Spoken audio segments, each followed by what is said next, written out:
Live from the AOK Production House, studio number 2. I'm Nick O'Kelly. And I'm... I always forget this one. It's a hard one. Think about it. Take your time. Okay. I'm Diane Sawyer. And this is To the Echo. Nope, try again. Oh, okay. Yeah, no. All right. That's Derek Daisy. Oh, yeah. Yeah. Oh, I always get That's that it. one wrong. Derek, as always, on Sunday evenings, we have ourselves a very special guest. Yes. All the way from a town that, well, maybe the town's not near and dear to your heart, but in some ways, Pittsburg, Pennsylvania. Yeah. That team's really dear to my heart. Big time. Matt Westin. Matt, welcome to the Echo Radio Show. Welcome. Yeah, hey, thanks, guys. Thanks for having me. Absolutely. Let me tell you. Definitely having a good time in Pittsburgh tonight, regardless. You know, the Steelers lost, but hey, it's all right. We're having a good season. Doing all right. We can drop one every once in a while, I guess. Yeah. I Some don't people take it harder than others. He doesn't sound convinced. Yeah, I'm not convinced either, man. This is one of those towns, Matt, that seems to be pretty much make or break for the team. So does everything shut down and everyone goes to the game? How does it work up there? Yeah, I mean, I think Pittsburgh is a football town. Absolutely. I saw some T-shirts that says we're a drinking town with a football problem. I think that's pretty accurate. Well, it's that steel industry. You know how that is. Yeah. Oh yeah. I love it. I'm glad I'm from Pittsburgh. I love being from here. It's a lot of pride in this city. Absolutely. It's really cool because we've talked to artists from all over the world, really, at this point. Yeah. And you're the first from Pittsburgh, so that's pretty cool. Tell us. Wow. Yeah. So congratulations. Yeah. Thank you. Yeah. Thank you, guys. I like how Derek thanked him. Yeah. Thank you, Nick. I want to accept this award for being the first person. No. Yeah. No. So I read in your bio though that you it says here, so I'm going to read it. You born and raised in a blue collar family in a middle class suburb of Pittsburgh. So what's that like? I don't know that I know anybody from Pittsburgh. Growing up in the steel town, did your folks work for the steel mills? How did that go for you? Yeah, actually, my father, he was a machinist in the steel mills. Wow. He worked for U.S. Steel and for Westinghouse. Wow. And he was a working man. Yeah, absolutely. That's partially what ended up killing him, to be honest with you. It's a hard life. Oh. Unfortunately, yeah, he passed away 2 years ago, and that's a huge part of my story, my inspiration, and my motivation for being a musician. To be honest with you, it's a big part of my story. But yeah, being from Pittsburgh, it really is. It's a blue collar town. It's a tough town, but it's actually there's a lot of culture here too. There's a lot of different people from all different backgrounds. It's kind of a melting pot. But Pittsburgh has like this sense of a community. It's like, it's kind of a big city with a small city feel. Mm-hmm. You know what I mean? Mm-hmm. It's really cool, the camaraderie. And no matter where you go, anywhere in the world, really, I think there's a Steelers bar in Rome. Yeah. It's crazy. Yeah. It truly is Steelers Nation and like, honestly, a Steelers world. It's a really cool town to be from. That's awesome. We have a King Street Grill down here, and it has Ben Roethlisberger's jersey in there. So it's, down here in Charleston. So yeah, there's a lot of Steeler fans down in Charleston. Oh, it's pretty awesome. I work with 10. You have to come pay a visit then. I'll tell you what, man. Yeah, there you go. I work with 10 people who are Steeler fans. So if we're all working together, we make sure our customers really know how we feel. More people. More people. We're a small town with a big city complex, and we don't have not a professional sports team here anyway. We've got a lot of minor league teams. Yeah. So there's, when you talk about melting pot, that's what you get here. and I have to ask, too, did you participate in the Dark Knight Rises stadium scene or anything in Pittsburgh? No, I actually didn't. I was involved in filmmaking for quite a while, and I was pursuing acting for a while. And you know what? I had no interest in being an extra one of like 20,000 people sitting there in the freezing cold. Yeah. Actually, no, I think it was about 100 degrees, but they had to dress like it was freezing cold. Right. Oh, God. So they're all out there in their winter jackets, dying, basically. They're all dying in that stadium, and then it blows up. So well, among other things, Normally they're shirtless in the freezing weather, but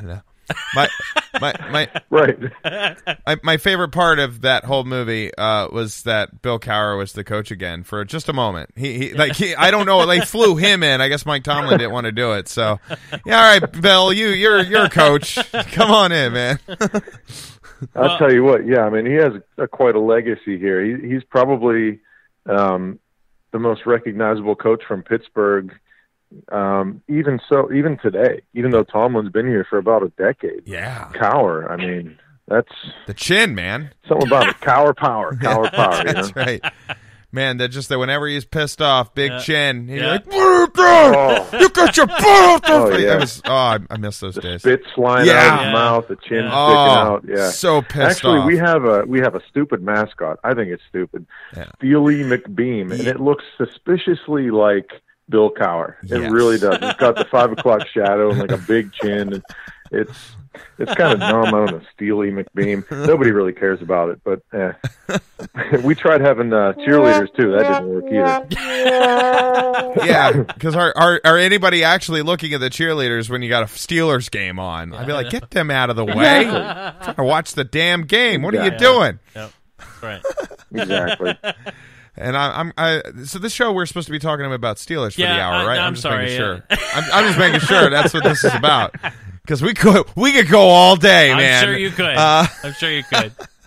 Matt, but seriously, our condolences, of course, to hear about your father so soon, I guess, since that happened. But I see, it, just from reading your bio, of course, I haven't heard it from you yet, how that did influence you. So is that what launched this career into being a singer-songwriter, performance? Has you already done that? Give us the story of the birth of the country artist now known as Matt Westin. Mm-hmm. Well, I've been, singing for quite a while, and my father was always a big fan of my singing. And I played, different instruments growing up, and the band and orchestra and stuff in school. And he always encouraged me to pursue music because I seemed to have a talent for it. And I never really pursued it more than just having fun, going out to the bars, singing karaoke, and singing with a couple bands. A few songs with some of my friends' band or my family, my cousin's band or whatever. Yeah. And it was just kind of a hobby for me. And I was actually living in Los Angeles for about a year, and I was pursuing acting. After I had an engineering career, I've been all over the map. Wow. Jeez. I was an engineer. I have two degrees in engineering. Really. Whoa. Wow. Well, hold on a second. So you got engineering degrees from where? Carnegie Mellon. What? Carnegie Mellon University. Yeah. For what? Mechanical engineering, or what do you do, or what was it? Yeah, it was mechanical and biomedical engineering. Wow. God dang. Yeah. You've struck a chord with two of us. So yeah. me and the Steelers, Nick, here you go. This is Nick's turn to gush about something completely unrelated to music. Here we go. Well, I do I do industrial and process engineering. I worked for Mercedes for 8 years, and now I work at a different place. But anyway, that's really cool to hear. Carnegie Mellon. Yeah. I'll continue from there. Yeah, what happened? I mean, how did you go from to get off track? So basically, I was an engineer. I wasn't happy. I was living like in a cubicle. It just wasn't for me. Sure. I didn't feel like I belonged there. Yeah. And so I lost my job, and I decided I didn't want to go back. I wasn't really treated very well, anyways. So I have like a bad taste in my mouth. I honestly still have nightmares about it. And this is years ago. Wow. But so I decided I was going to pursue acting. It was one of my passions. And, I had an agent in Los Angeles that was waiting for me to move out there. And because that's where all the opportunity was. That's where, the classes are, where all the auditions are and everything, all the networking. And about the time that I moved out to L.A., my father got sick. He came down with leukemia, and so I was back and forth a lot between L.A. and Pittsburgh, and I never really had a chance to settle in Los Angeles because I was back and forth so much. And almost to the day of me moving out there, a year later, my father passed away. So I moved back to Pittsburgh because I was devastated. I was lost. I was very close with my dad. Yeah. He was like like a superhero to me. It's really hard to put into words, but anyways, I moved back to Pittsburgh to be with my family and to try and get myself together. And I just really was struggling. I was lost. Almost went down that self-destructive path that a lot of people go down. And, I kind of describe it as a spiritual experience. Just one day, it's like I woke up and I knew in my heart that I had to pursue music. My father had always encouraged it. And, engineering was already in my past and on the back burner. Acting was left in Los Angeles. What was I going to do? Yeah. And I decided I'm going to dedicate an album to my father. That's why I named it Legacy. And I dedicated it to him. And it was a huge part of my healing process. And it was really just about me trying to make him proud and really fulfilling one of his wishes for me to pursue music. And I finally feel like I'm doing what I'm supposed to do. And in the process, I think I created something beautiful that he would be very proud of. And, I just wish I could have shared it with him. But, regardless, I still know he's proud. And now this is a new chapter in my life. So music really pulled me out of the pit of depression and self-destruction and helped me to get over the loss of my father. So this is something that I really feel like God has really put me on this path.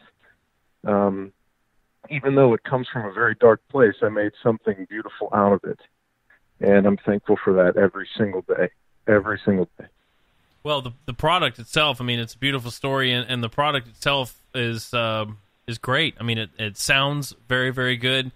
And we're curious about also digging down into how had you written songs before when you decided, okay, I'm gonna do this album. What was your A to Z? Where did you start? How did you get to where it is now? Yeah, well, I was very lucky, and honestly, I was just blessed with great people. I was introduced to Brian Cole, my producer, by a mutual friend who's a musician, and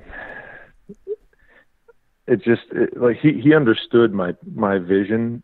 He understood where I was coming from because he had recently lost his grandfather, who he was very close to, and he'd heard me sing and just believed in me and said, you know what, let's do this. And from day one, we were on the same page. It was incredible.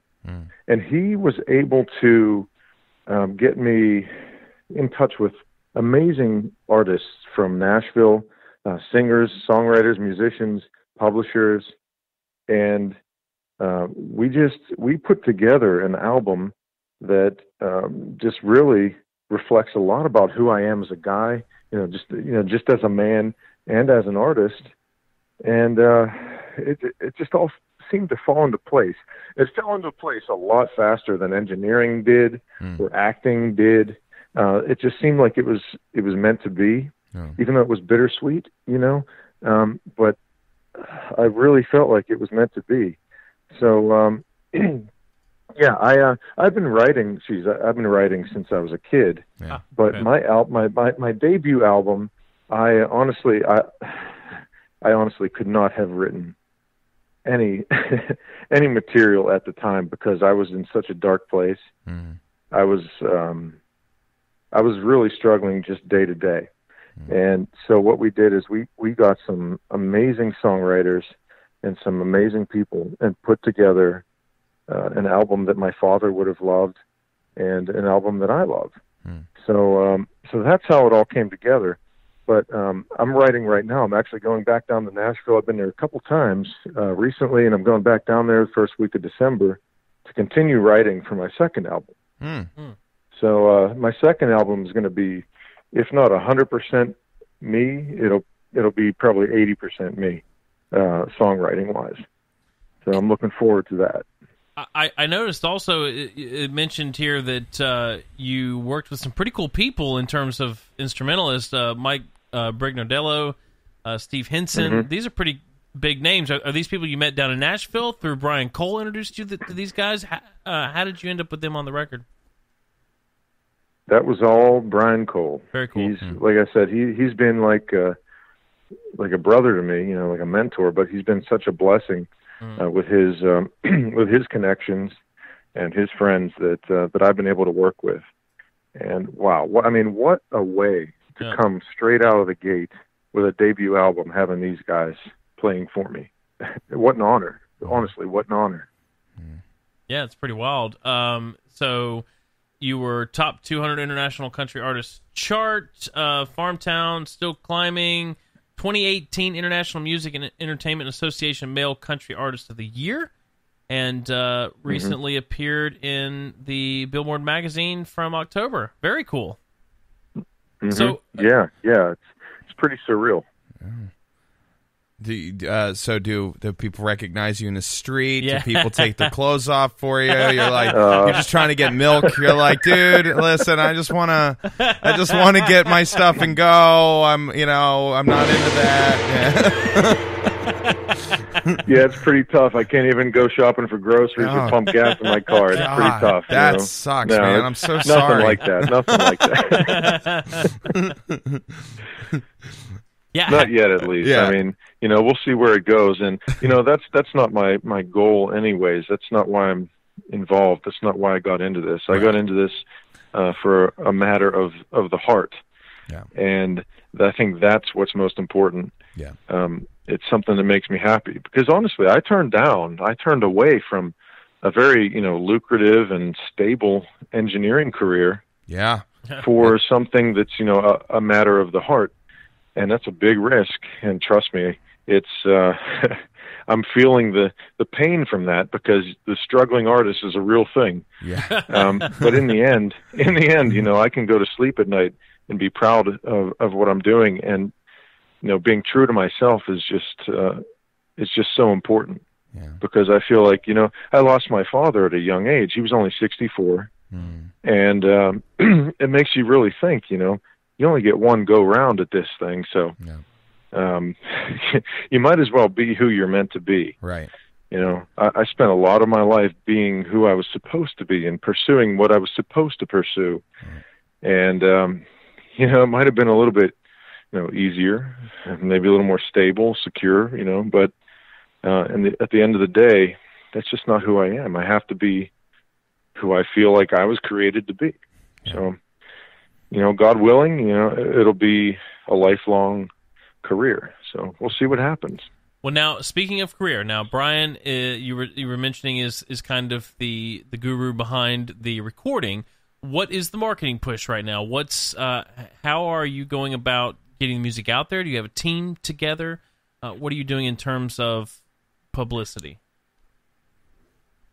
Well, Michael Stover at MTS Records, MTS Management Group, is really he's like a one-man team.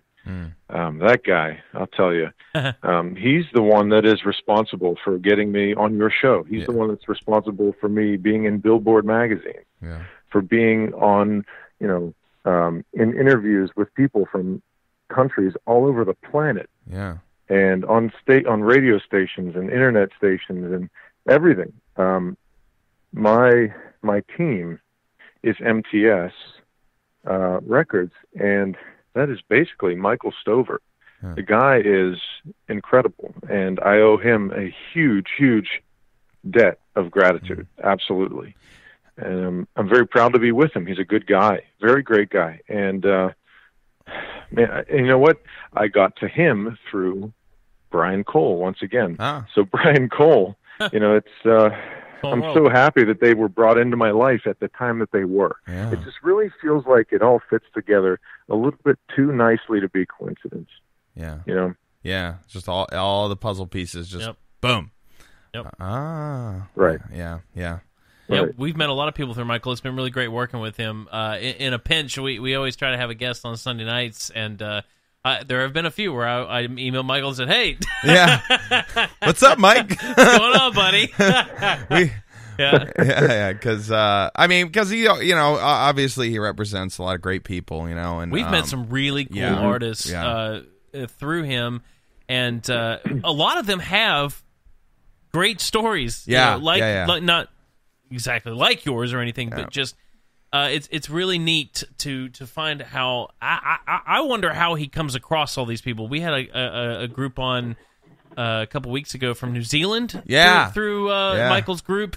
Groove Express. Wow. So it's wild that you guys are all kind of connected through this one entity, but yet you're scattered all over the place. Yeah. Yeah. I don't know how he does it. I don't know. Yeah, that's why every time he posts on Facebook or on social media, wherever, it says #MTS family. And we're a big extended family. Yeah. And it's just a bunch of great people who love what they do and believe in themselves and believe in each other. So I'm very proud to be part of it. Now, you said you're about to go down to Nashville. You have a studio. Brian has a studio specifically there that you're working in. What's No, he's doing his songwriting. He's going down and do some songwriting, right? Yeah, songwriting. What? So what do you do? Yeah, I recorded my album in Pittsburgh. Yeah. At Tonic Recording Studio. It's called. Very cool. Brian Cole was the producer. Doug Casper, he runs the place. He's the sound engineer as well. And just great people and top notch, really top notch. When you meet with songwriters down in Nashville, do you have like a team of people that you like to work with, or do you try new folks every time? Well, so far I've worked with a few different songwriters, but they've been through a publisher that I know. Another great guy, actually a beautiful family, just wonderful people. Also through Brian Cole, Dallas Gregory. He's connecting me with these songwriters, and also Cherise Poltori through a Global Songwriters Connection. I'm just really able to plug into some of the, I think, some of the most wonderful people and great songwriters that are available in Nashville. So I'll be going down there the first week of December. I guess that's coming up, like a week and a half or so. Yeah, it's pretty close. Yeah. I'll be driving down there and going to finish a song that I already started with Ashlyn Grace is her name. She's a young, up-and-coming musician, songwriter, and we're writing something that's really from the heart, really special, and it's going to be beautiful. So it's going to be a quick trip this time, but I try to go back down there about once every, a month and a half or so, 2 months, and continue to network, build some relationships, and just see what we can come up with material-wise with new songs. Because I want to start recording some new music very soon. Maybe release a couple singles, and continue this momentum that I've had now. Geez, I feel like it's been all year. It's really incredible because I'm relatively new to this. Yeah, and it's I really feel like it's been blessed from the beginning. So, yeah. Nashville is it's a land of opportunity for me right now. Yeah, we have quite a few friends down there. Yeah, absolutely. Who've done some cool things. When you do your songwriting, what's that process kind of look like for you when you say you're sitting there in the room, kind of across from each other, like, all right, what are we doing? Here's our idea. Here's our thought. Yeah, it's it's interesting. Yeah. But what I find is, if you sit there and you don't try and force it, if you actually just try and connect, and just, chat, get to know each other and talk and just be yourself. Yeah. It seems to be, for me at least, the best way to songwrite, because it gets you kind of on the same wavelength, and you're not just like, all right, hit the clock, start, let's write something. Yeah. What do you got? Let's go. No, it's more natural. It's more heartfelt, and it just flows better that way. So, I mean, it takes a few hours sometimes, and then sometimes it just clicks. Yeah. But honestly, it's very strange. The last couple times I've been down there, I was, even the day of, I was like, what am I going to write? I don't have any ideas. Or, I'd stay up all night the night before coming up with ideas, and I'd write a bunch of stuff down. And then I would get there, and none of it seemed to be what I wanted to write about. Yeah. But then I would just, honestly, I'd say a little prayer, and something would pop into my head, and we would roll with it, and it turned out beautifully. So it's, you can't force it. At least for me, I can't force it. No. It has to flow naturally. Yeah. And I guess I have to be in the right headspace for that. I got to be relaxed. And it's really cool when you finally get into that zone, because I start to get giddy, like, oh my God, like, this is amazing. Where'd that come from? It's really a cool process. It's a cool process. It really is. So I'm looking forward to going back and finishing a song with Ashlyn, and maybe even starting another one. Wow. So we'll see. I'll tell you, usually when Nick and I would write songs together, it usually starts off with crude, horrible jokes, so I could find. Oh, sure. Oh, yeah. So I could find my melodies. Yeah, you have to get that out of the way first. Yeah, that's right. The kind of ththings that would get you fired and banished from town. I'd be like, yeah, that'd be a great song, and then I'm like, okay, let's make it a ballad. That's right. We got a couple of those. Yeah. Oh, it's so easy. It's so easy to make a ridiculous song because it rhymes and it's a bad word and it's funny. Oh, yeah. I could do that all day, every day. And to make something that's actually like meaningful is really tough. Right. Well, and almost every music producer you meet is just as dirty and perverted, like way more perverted and dirty than I ever thought they would ever be. I've walked out of studios like, I need to take a shower. That was rough. Like I didn't know people did that in this industry, but oh my God, it's like you're on a casting couch or something. Right. That's right. That's right. I'm glad it's not just us. Yeah. Oh, yeah. That's good. Yeah, because I was beginning to worry. Sometimes I was like, I don't know if I ever want to go to Nashville, because I was afraid I'd walk into a room and they'd be like, "You get out of here. You get out of Nashville. You never come back. Never come back." Oh man, but you know what? In the end, you got to stay open. You got to stay open-minded, because you know what? Even a ridiculous idea can spark something that is a whole new idea that actually works. That's right. So, even if I'm like, I feel dumb saying this is what I came up with, but this is it. And then that leads to something else. So you got to stay open. It's kind of like brainstorming, really. Yeah. Is what it is. And never saying no. That's right. You always want to leave it open, because if you say no, you shut it down. It's like, all right, well, I'm sorry. I didn't offend you. Just with like that ideas. too. I'm so sorry. Yeah. Okay. But then, it's sometimes you have to say no when it's ridiculous. But You're like, drafts? Really? I don't want to sing about a draft. That's stupid. And you're like, well, but I just think we should go there, the spots, the tall. I think we're going to make a lot of money here. No, drafts are not in. It's got a long neck, blue tongue, dots. There we go. There you go. Can't go wrong. And they beat the crap out of each other with it. right. It's really great. Right. Like, it's sometimes they break their necks. It's so... No, I just don't want to write a song about drafts. It's not a top 10 Hot 100 song. I'm sorry. Thank you. Yeah. Well, at least not in country music. Yeah, but, right. I mean, maybe in hip hop or something. You got the right beat behind it. Anything could be a hit. Not yet. I mean, now that I've given you that idea, I want you to go into the studio. Yeah, when you go down to Nashville, you just lead with that. You be like, I feel it. Drafts. and just see what you get. Get the reaction. If you get a good reaction, you got to let us know, because I would love to hear. Yeah, now you have a goal. You have a goal now. Yeah. They'll be like, yes. And yes. if it hits it big, so then, new. you're going to have to sponsor To the Echo Radio. Yeah, show. that's right. When this is a hit song, I mean, it doesn't have to be a lot of money. You just, you sponsor it a little bit. Well, Just be like, this episode's been brought to you by. I think a lot of money is relative. I mean, we need $1 million. Yeah. Right. This is a number one song. But speaking of songs, let's talk about some of your songs and how you feel. No, seriously. Now we talked a little bit earlier. There are several that have been singles that you've pushed. I think the newest one though is "You Leave Me No Choice," which is out now. So we had said we would play this during the show. So tell me about this. What is this song? What does it mean to you? Where did it come from?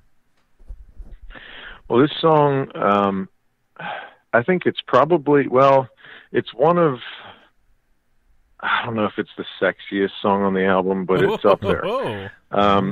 It's up there, yeah. At least that's what people tell me. People take it as very sexy. Well, it is. Basically, it's about, being out on the road, whether you're a musician or working or a trucker, whatever, out on the road, 10 different cities, whatever, and you're exhausted. Yeah. Exhausted, and you can't wait to come home and go to bed. Yeah. You just need some rest. But you open the door, and there she is. There she is, dolled up for you. Yeah. And you're like, man, I like that. I've been dreaming about those sheets, but you know what? I got to do something first. Yep. We got to do something first. And it's really a love song, and it's about it's just really about unconditional love, but also passion. Okay. It's a very passionate song where, you know what, you leave me no choice. I got to do this, and I think it's very sexy, and a lot of people can relate to it, especially hardworking people, people that, can't be home as often as they'd like to be. And, a lot of girls tell me that they love this song. It's on their playlist for love songs. It's sexy, they think I have a sexy voice. I'm just like, okay, I don't know. I'm just trying to buy my cabbage and get out of the grocery store, okay, lady? Well, I'll tell you, Matt, you're sounding good here on this podcast. Yeah. So. It's a song about passion. It's really just a song about making love. No matter how tired you are, just you don't leave me a choice. You look so good. So I think a lot of people can relate to that. Hopefully.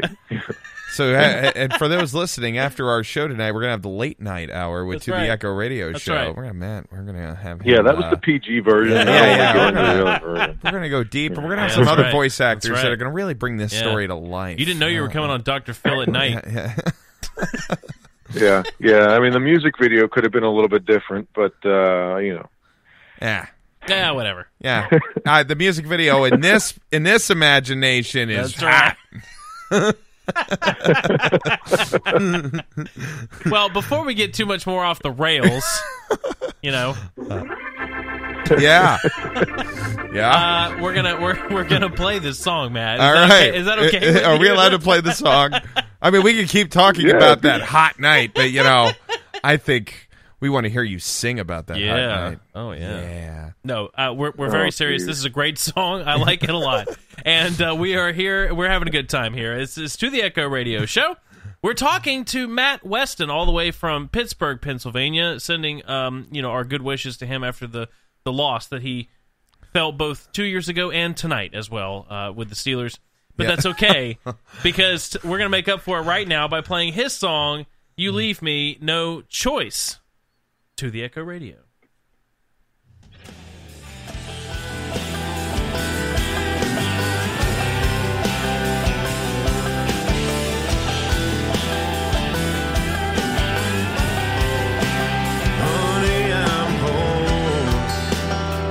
Tell me, did you miss me much? 'Cause that old road gets long. 10 cities without your touch. I'm sleeping on my feet. I just need a little unwinding. Been dreaming about those sheets, but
leave me no choice. Baby, kill the lights, burn those candles down. I'll get all the rest I need when they put me in the ground. You leave me no choice than to lay you down right where you stand. Stay up all night long, honey, I can't wait to get you in my hands. 'Cause you're not wearing that dress on accident. With looking that good comes a consequence. I don't hear a way around it in your voice. 'Cause you leave me no choice. You don't leave me no choice. You don't leave me no choice.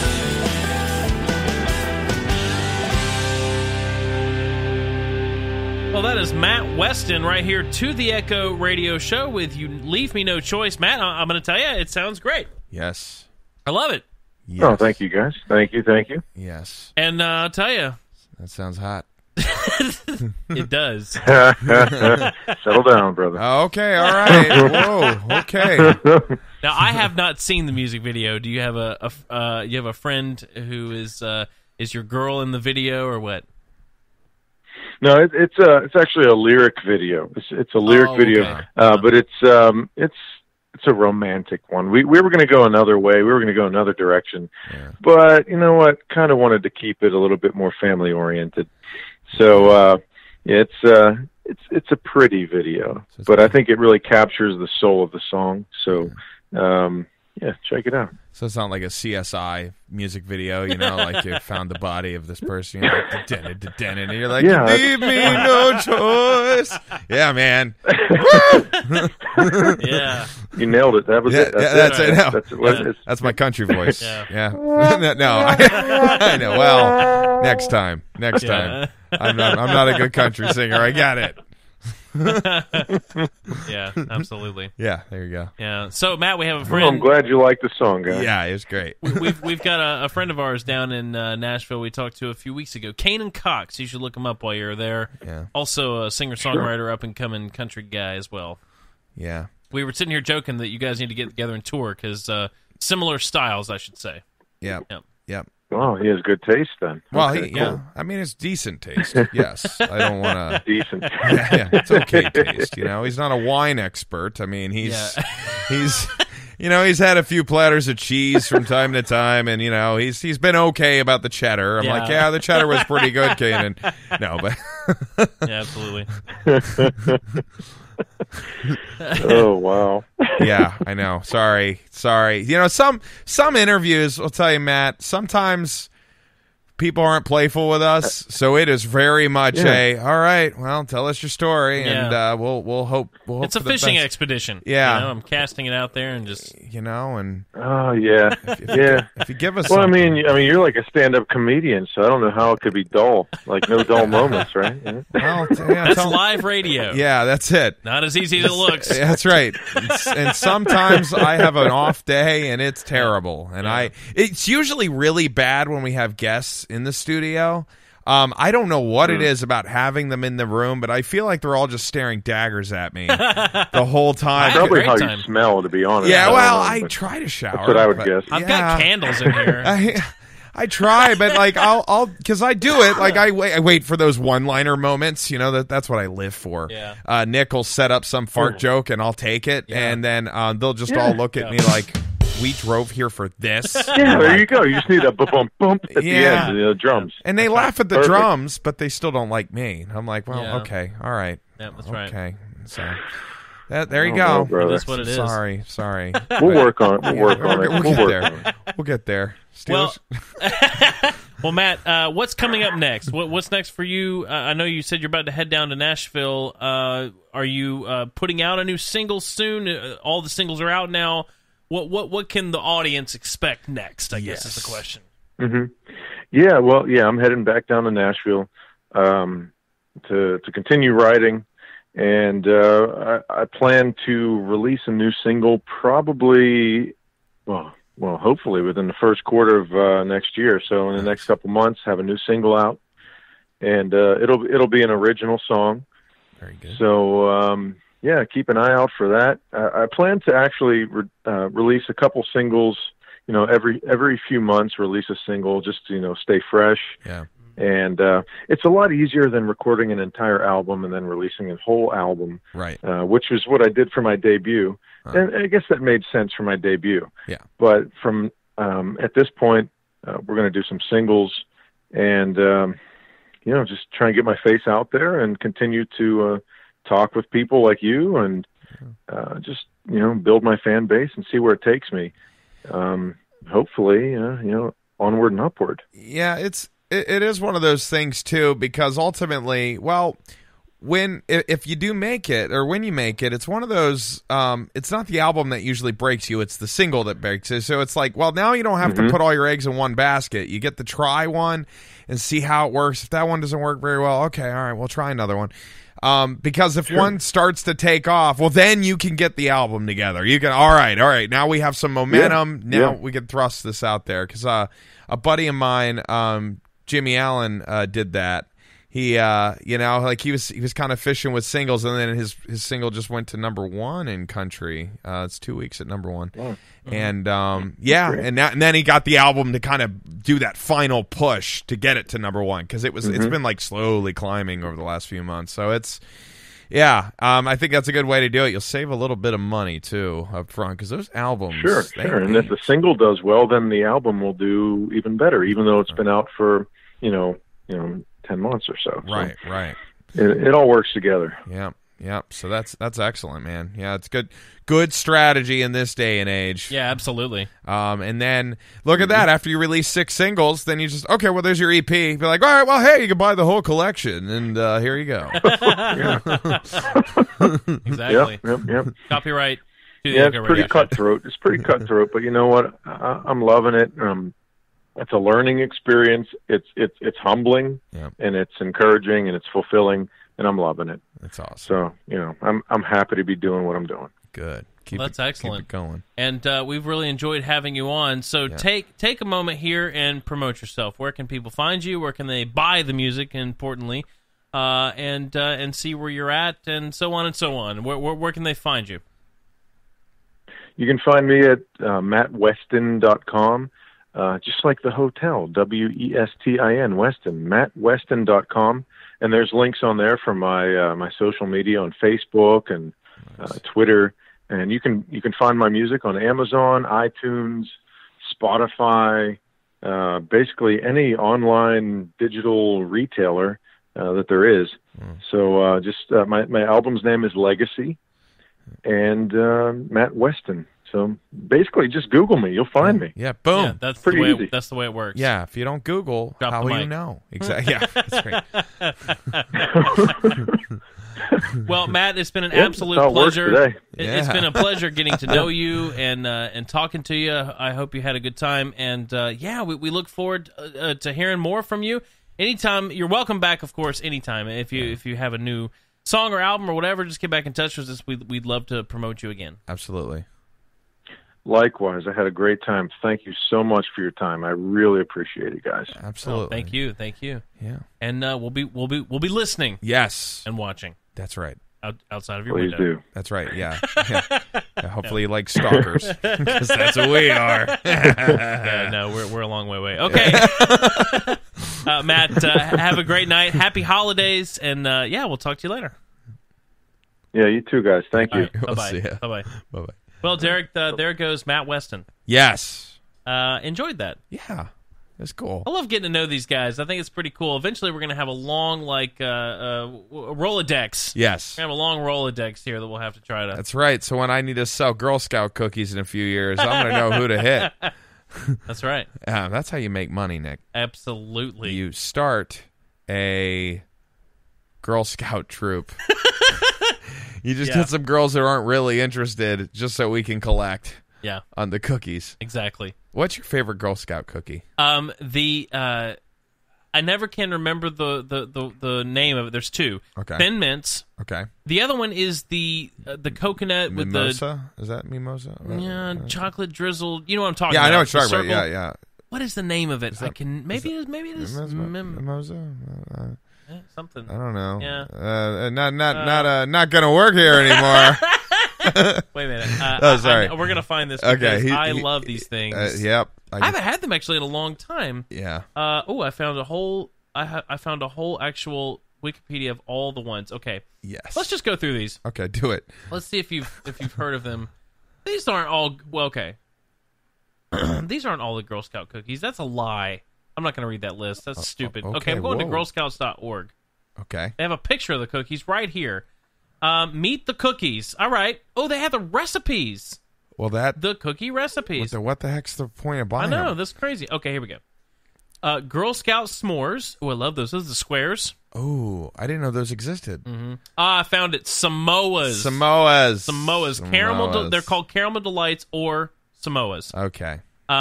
Thin Mints. Yep. Peanut butter patties. Those are called tagalongs. Those are the circles. Those are pretty good. I love those. Yeah. Shortbreads. Don't like those. Lemonades. Yeah. Oh, those are okay. No, I'm not a lemonade guy or the fake lemon taste. Yeah. They're not my favorites. They're okay. I like them better than the shortbreads. Yeah. The peanut butter sandwich, the do-si-do, they call it. Okay. The thanks a lot, which is just a, Who the hell names this crap? I don't know. The Savannah Smiles, which is like a wedding cookie. Okay. With the sugar dusting on top. Those are pretty good. Of course. Caramel chocolate chip and Toffee-tastic. I do like the Toffee-tastic. All right, so out of that list, what are your favorites? I like the Samoas, the Thin Mints, and the s'mores are good too. I think those. Well, I haven't had the s'mores, but I imagine it would be a top three. So I'm going to go with those same three. Yeah. Samosas. Samosas is that's an Indian food, isn't it? It's an Indian tribe. Indian tribe. Oh, okay. Well, that's To the Echo Radio Show. No. Toffee-tastic is also very good if you're going to pull it out. Yeah. All right. Well, the other way we make money, Derek, is by taking a break. Yes. We'll be right back. All right. To the Echo Radio Show. Volcano, volcano, volcano. Volcano, volcano, volcano. Wow, it's so big. I know. My mom and dad got it for me. Does it have lava? It's better than lava. Here, help me warm it up. How do you do that? We take our hands and rub it against the volcano's surface over and over until it heats up, and then watch it blow. Okay. It's gonna blow! How is this happening? It's science. Volcano, volcano, volcano. Volcano, volcano, volcano. Volcano, volcano, volcano. Volcano, volcano, volcano. Stroke the Volcano by Milton and Brad Toys. Batteries sold separately.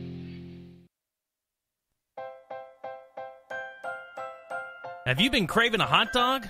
The best in the world?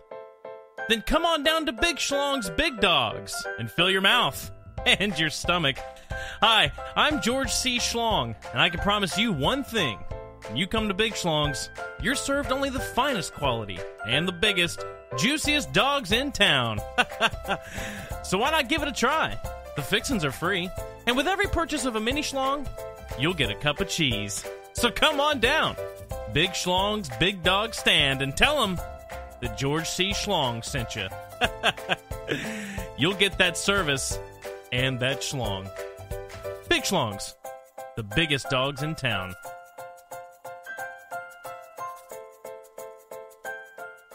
All right, we're going to have to go there. Yeah. I want a hot dog now. Though I do tend to get food poisoning anytime I go there, so I'm not. It's probably the cheese. Yeah. Yeah, but for this holiday season, make sure to pick up a Stroke the Volcano Milton and Brad toy set.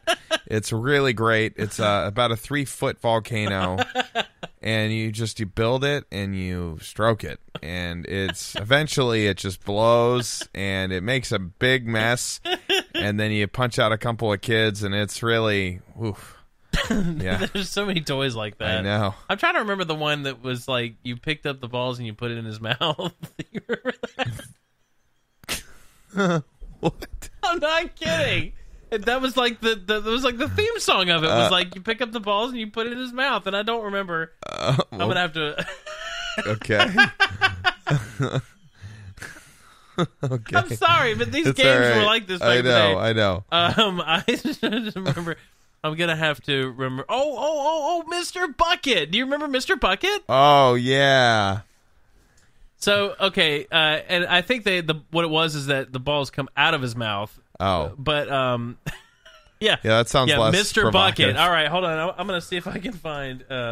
I wish I could find the. Here it is. Okay, I'm sorry. We're just gonna have to play this. No, you're do it. Because That's right. I'm Mr. Bucket. I'm Mr. Bucket. Push your balls in my top. I'm Mr. Bucket. Yeah. Out of my mouth I will pop. I'm Mr. Bucket. We're all gonna run. I'm Mr. Bucket. The game is Mr. Bucket. The first to get their balls into Mr. Bucket wins, but look out, because the balls will pop out of his mouth. I'm Mr. Bucket. The balls pop out of my mouth. I'm Mr. Bucket. The 90s was really a great time, wasn't it? Oh my God! I'm gonna have a heart attack over here. That was really the 90s. Really was a You gotta good get time. the balls in Mr. Bucket, but be quick because they might pop out of his mouth. I mean, I'm sorry, but that was from 1990. Yeah, someone else said it here on the. This is on a YouTube video. Yeah. Someone else had the comment. I thought it was I'm Mr. Bucket, put the balls in my mouth. I'm a terrible person. It's put the balls in my top. But no, you're not alone. We all thought that. Yeah. The first to get their balls into Mr. Bucket wins. This other person. I'm sorry. These comments. This other person says, I don't want to pop. Hold up. Okay, go ahead. I don't want to pop my balls into Mr. Bucket's. If I get a Mr. Bucket, you Yeah. want to play it on the show? Oh, of course. We'll play any game you want on the show, buddy. I would be curious to see what would happen if we played like Monopoly on the show. I think it would be hilarious. Just for an hour. I love Monopoly. I do too. It's one if you play it the way it's intended to be played, it goes pretty quick. It really does. Yeah. I mean, probably longer than an hour still, but yeah. But my strategy. Do you know what's your strategy on Monopoly? Yeah. Generally, I just buy everything. Yeah, mine too. Yeah. Another thing I do as well is I really just want Park Place and Boardwalk because that is my lottery ticket. Well, of course. You will land on it once, and I might die. I might lose everything else, but you will land on it, and I will get it all back, and then I'll do it again. My favorite ones to get are the two on the left and right side of the top. So one is the dark blue, and I think one is orange.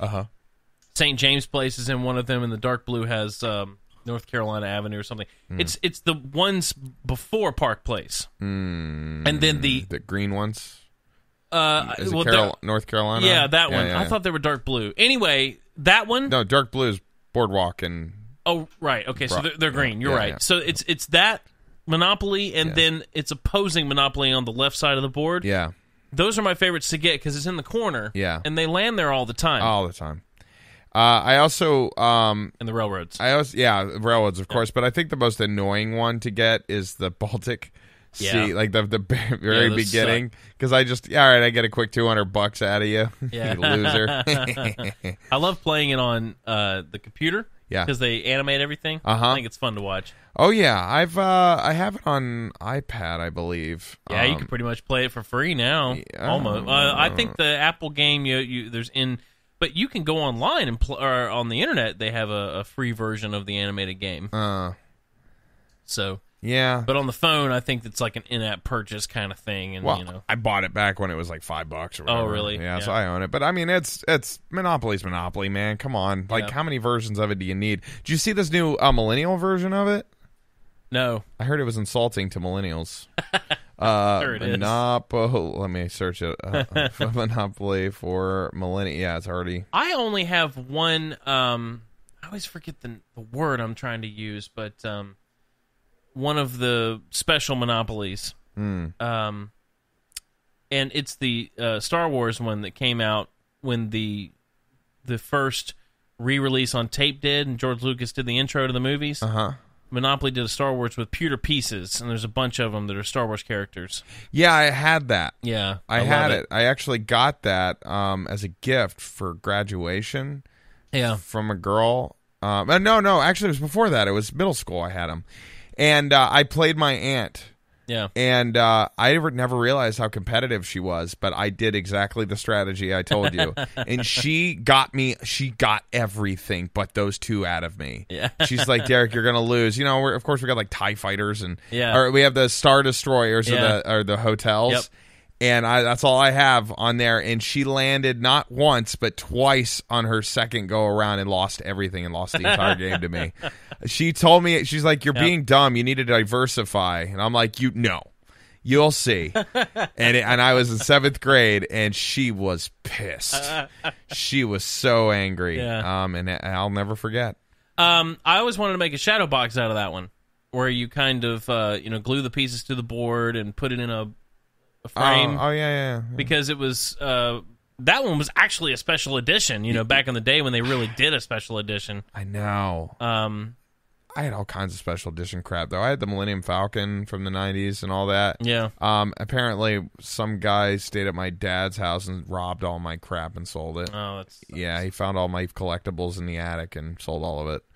Yeah. I know. What a douchebag. Well, real quick before we finished up, I wanted to take a look through this list here because there is quite a few movies, some that have already come out. Yeah.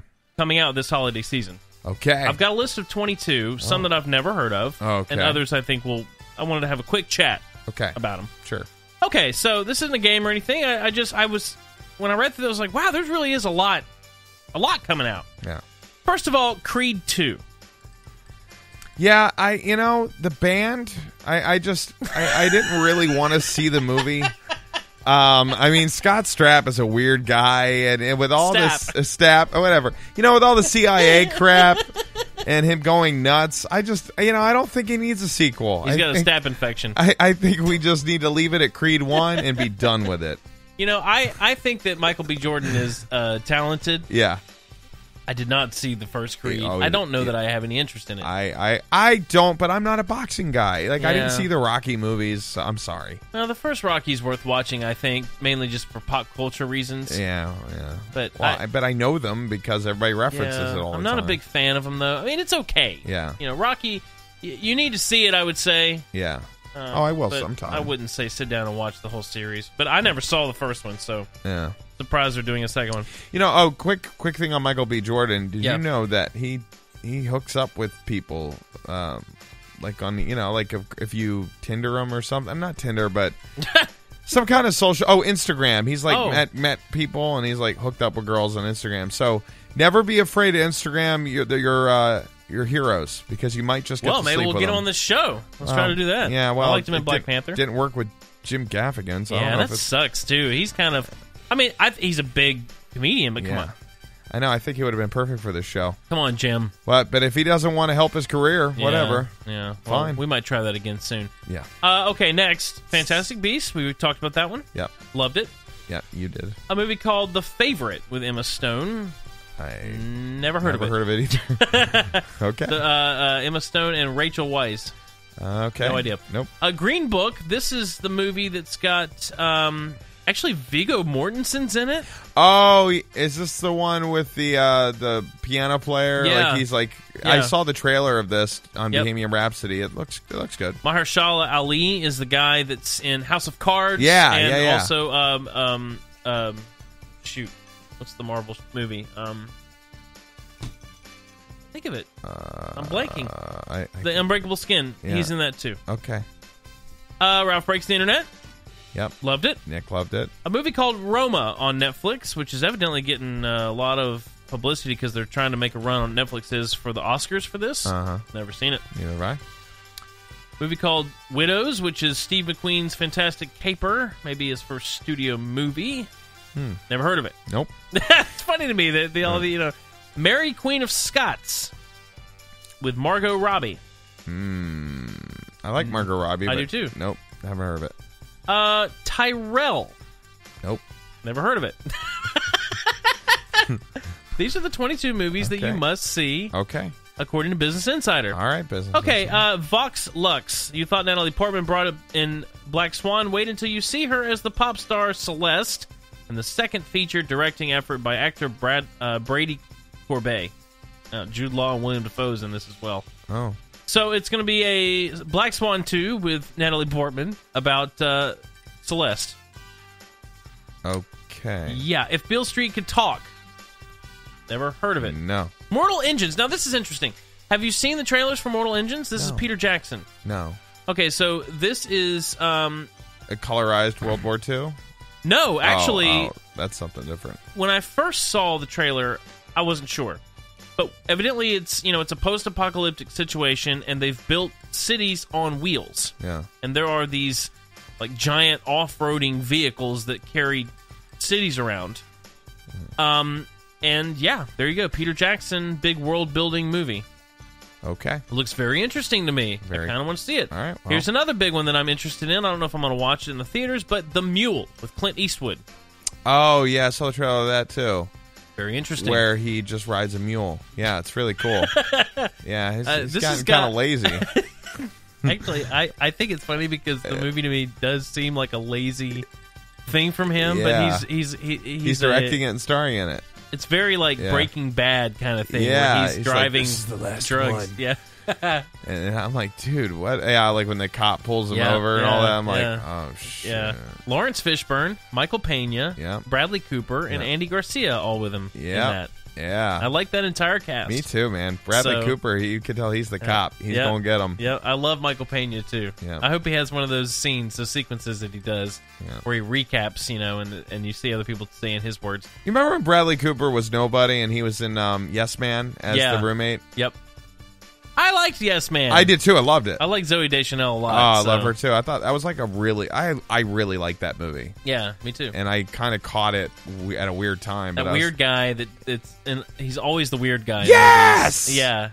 Love Yes, that guy. I would love to. Yeah. Don't know his name, but I love him. Yeah, he's funny. Okay, Spider-Man Into the Spider-Verse. I can't wait for this.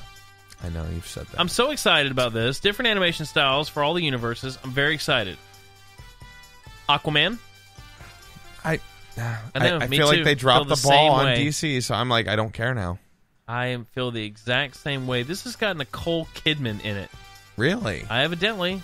What does she do? Is she I don't know. Is she the queen of the underworld? This is James Wan once again, who's a talented director. I heard the most. I haven't seen the most recent trailer, but I heard that's turned a lot of doubters into okay. I'm gonna go see it. I like James Wan.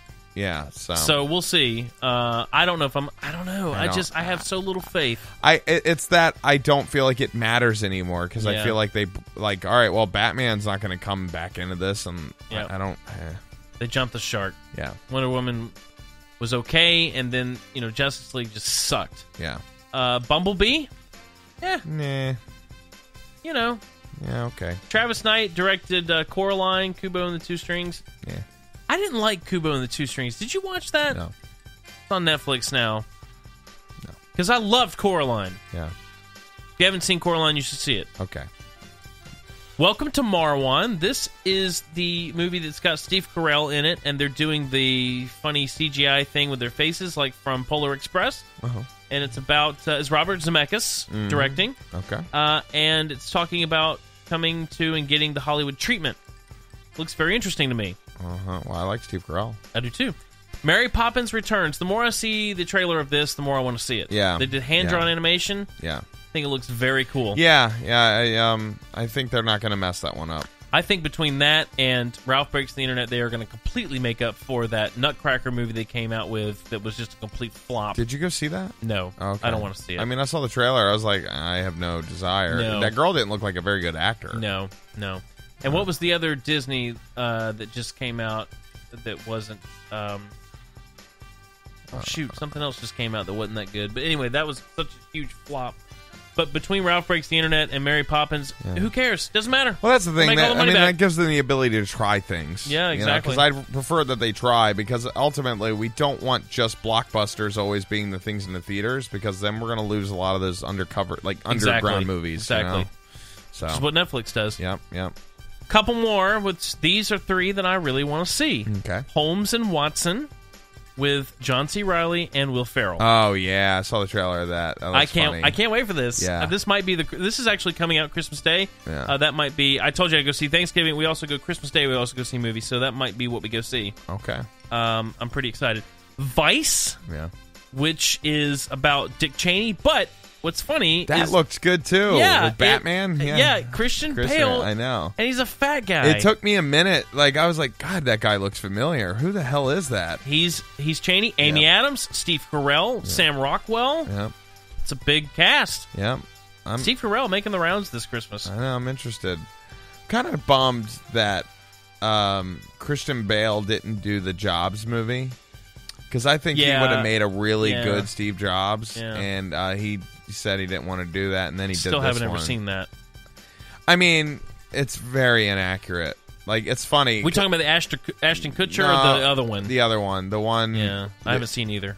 Yeah, I watched it recently, the newest one, the newer one, the one based on the book. And, it's like they essentially just cherry-picked some important information and just placed them in conversations, but, like, none of that stuff is based on a true story. Like, pretty much the whole movie it's right before the launch of something. So the first one's right before the launch of the 1984 Mac. Yeah. The second one's right before Next. Yeah, okay. And then the third one's right before iMac.